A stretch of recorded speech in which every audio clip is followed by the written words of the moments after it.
रासायनिक खाद व जैविक खाद। द्वितीय विश्व युद्ध के बाद पश्चिमी देशों के हथियार और विषाक्त रसायन बनाने वाले कारखाने बंद होने के कगार पर पहुंच गए थे, जिसके कारण पश्चिमी देशों को काफी आर्थिक नुकसान हो रहा था।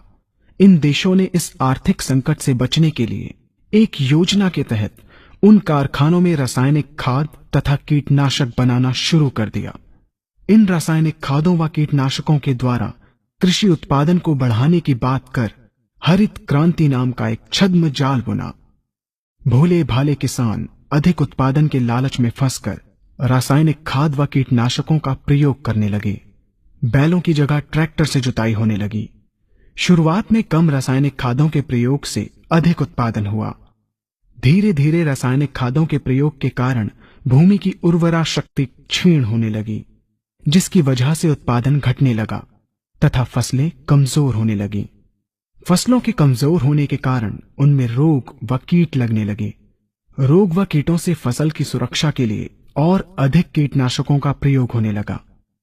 एक तरफ ज्यादा उत्पादन के लिए अधिक रासायनिक खादों का प्रयोग होने लगा, वहीं दूसरी तरफ फसलों को रोग व कीटों से बचाने के लिए अधिक विषाक्त कीटनाशकों का प्रयोग बढ़ गया, जिसके कारण उत्पादन लागत बढ़ी और किसान को लाभ कम होने लगा, बल्कि छोटे किसान कर्ज में डूबने लगे।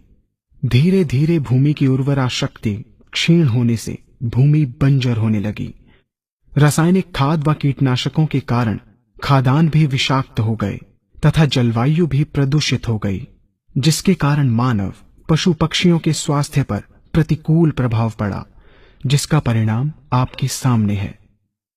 मानव स्वास्थ्य पर रासायनिक खादों के पड़ने वाले प्रभाव को आप ऐसे समझें। जब किसान फसल में रासायनिक खाद डालता है तो रासायनिक खाद में उपस्थित विषाक्त रसायन जल में घुलकर सबसे पहले जल को प्रदूषित कर भूमि के अंदर उपस्थित केचुए व सूक्ष्म जीवाणुओं को मार देता है।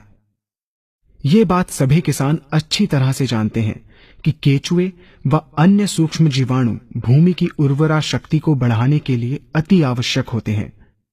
विषाक्त रसायन के कारण इनकी मृत्यु हो जाने से भूमि की उर्वरा शक्ति नष्ट हो जाती है तथा भूमि कठोर होकर बंजर होने लगती है।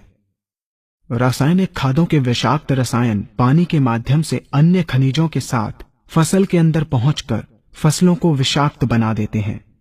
बाद में जब खाद्यान्न के रूप में मनुष्य या अन्य पशु इन्हें खाते हैं तो ये विषाक्त रसायन मानव स्वास्थ्य पर बहुत ही बुरा प्रभाव डालते हैं तथा मनुष्य के अंदर तरह तरह के रोग उत्पन्न करते हैं।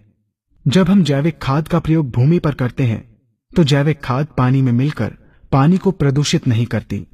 जैविक खाद भूमि के अंदर उपस्थित उर्वरा शक्ति को बढ़ाने वाले जीवाणु तथा केचुओं की संख्या को तीव्रता से बढ़ाती है, जिससे भूमि की उर्वरा शक्ति बढ़ती है तथा भूमि छिद्र युक्त एवं भुरभुरी हो जाती है, जिससे वायु और प्रकाश भूमि के अंदर गहराई तक प्रवेश करते हैं, जिसके कारण भूमि में तापमान एवं आर्द्रता का संतुलन बना रहता है और फसलें मजबूत होती हैं।